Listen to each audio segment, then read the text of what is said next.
Move on to the 450 at York, which is more your bacon. Yeah, it is a little bit. Yeah, it's your 2-year-old, it's your maiden. Yeah. And surprisingly enough, I've got one at a very big price here. Have you? Well, you know, they're factoring it in at the moment, probably around 20 to 1. If it starts to contract during the day, I'd certainly be a wise call to have a pound or two on it. This is a horse called Pen Hill.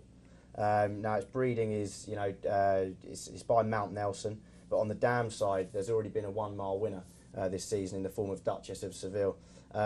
It's certainly James Bethel's. He's got 2 in the race. It's certainly. He's not renowned for having 2-year-old winners, though, James. He's not renowned for having 2-year-old winners, but this one has already got the form in the book. He's already beaten. Let me get the names right. He's already beaten a horse called Gown, who ran in the Oh So Sharp Group 3.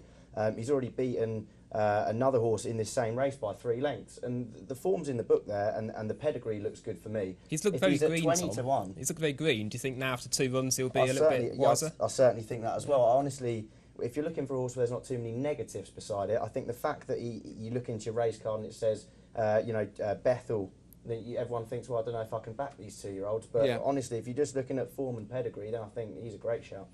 Billy, I mean, we did look at this race yesterday, and I certainly look back at the highlights of this race. I think by York standards, it's actually a fairly poor maiden. The one that stands out, I mean, there is a 13-runner maiden in this race called Rough Curate, which we're against. It has the highest mark. I mean, it has a mark of 83 compared to 75 of Rangir Chase. But I mean, these 2 horses are likely to be joint favourites.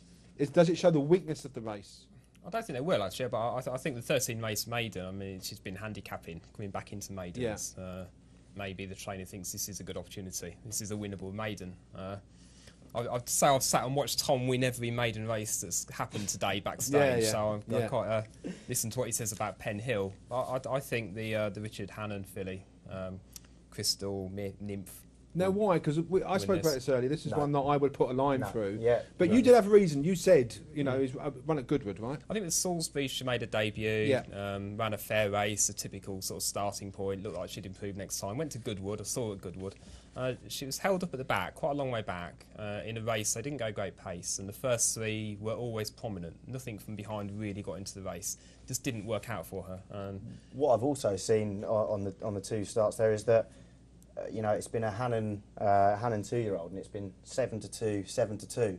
Now that really isn't great market support for Hannon 2-year-olds. No. I honestly don't think. And they do tend to drift. They do tend to drift if they're not fancied. I don't think this is one of his good ones. No, if we can actually go back to Rough Court and it is this 13 run, 13 race maiden, that's not a bad thing for a Mick Shannon horse. I can give you 3 horses already this season in the shape of Aristocracy, State Anthem, which we talked about a couple of weeks back, and Lincoln, which have all run after 8 race maidens. Now, he just keeps plugging away at them, and he's already had, 3 seconds to his name. Yeah. I think it's about time. It is clear on the race. There's one that I'm quite interested in, is a newcomer, Green Light. Yeah.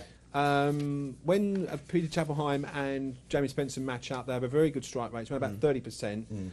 Early indications are that it could be around about 10, 12 to 1. But on breeding, this is not a bad animal either. No. Maybe more a long-term objective, do you think? To be honest, I think that this race, it's a mile. It's set up for this newcomer more than it is the other, which is Scoppia del Caro. Yeah.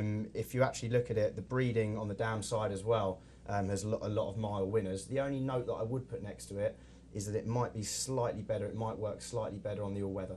Okay. Tom, can I have a question for you quickly? Yeah.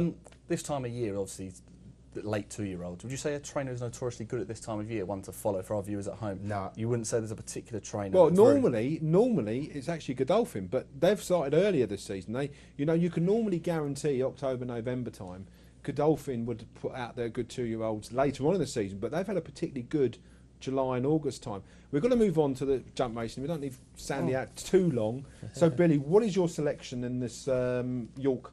I would say this is the website designer's Yorkshire Maiden Auction Stakes 450 at York. Your selection? Crystal Nymph with Sylvester de Souza, who I'm not sure has ridden for the Hannon Yard before. That's my selection. Right, okay. I'll say that at the end. Change. Tom? Why not have a big each way one on Pen Hill? There's obviously a favourite here, Rangir Chase. The only thing against backing this favourite is that Richard Fahey is 3 from 33 this year at York. I've watched that race. I think it probably needs a bit of egg gear. And even though Fahy and Moore got a tremendous record, I think the 5-2 on that favourite is poor value. I do take Billy's point that if 13 race maiden, but I think on all known form, that one is the one to beat, and that's Rough Curate. But there are a couple of newcomers in there that we suggested are very interesting too. Now, what we're going to do now is we're going to move to jumping, which we now, Sandy will get all excited, and obviously viewers at home will obviously get excited. We're talking about the 245 at Carlisle. This is the Gen 2 Training Novices Limited Handicap Chase. So we're going to start with you, Sandy, and what I want to do is I want to talk about Up to Something. Up to Something. Because I do like this horse. I think the trip might not be quite right. Yeah, I was about to start with that. I think he needs further to start with. He's a tough, consistent horse, and the Longs and Yard are in great form at the moment. I think they've had quite a few winners over the last couple of weeks. He's ran mostly on soft ground, and tomorrow I think it's currently, is it good?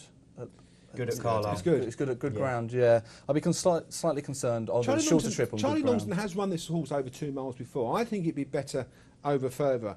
You've got a number of horses in this race that are chase specialists, if you like. They're handicapped to the hilt. We'll talk about those in a moment. But I do feel that with Up to Something, the form behind Puffin Billy, if you remember last season, that would walk this race. What do you like in this race, Sandy, if you don't like Up to Something? I'll carry on about Up to Something because I just think they go a little bit quick for him on this sounder surface over a shorter trip. Yeah. I just think he might just be caught as they quicken up. And okay, so he's very consistent. He's very tough. What do you like? My selection would be Simply Ned. Right. From the Nicky Richards yard. He's currently rated 130 over fences. I think he would appreciate a smaller field. I think when he's been in bigger fields, he's not been as good. Would it worry you, though, that the horse had 2 entries at Cheltenham, never took them up, it's been off since probably by memory February, March time. There's a big gap. He carries top weight. I would say that he's a good ground horse.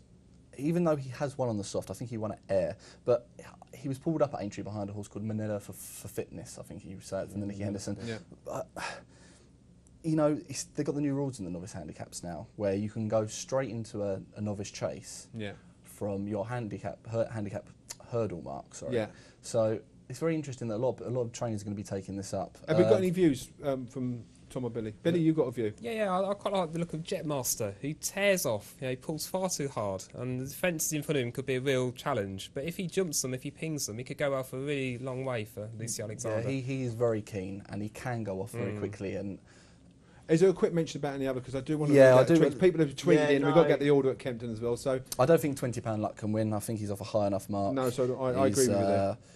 It's 12 lengths behind your pick last week, Rudemeister. Yeah, it's not good enough for him, really. Yeah. Okay. The only thing, he's got the chasing experience. So but your selection is Simply Ned. Simply Ned. Yeah. Have we got a view? I haven't got a view on this now. Because you like to watch racing in the sun and not the rain. Not the rain, exactly. Billy, Jetmaster. Jetmaster. Well, for what it's worth, I'm going to put this up later on, but my selection is Up to Something. I think the form of Charlie Longston at the moment is worth noting, and I think on form, he should take this. There are a number of horses in here that, you said a £20 handicap too high, at Rangers' request, handicap too high, and people that, horses that go over hurdles will go over chases. Just quickly, I want to say, first in the race obviously was Bramshill Lass. Congratulations, Billy, and any of you that got that right. Capriska was 5th, Minty Fox 6th, Mohair was 8th, and I'm afraid C-Tappers was 9th, so you will have to stuff that donut down.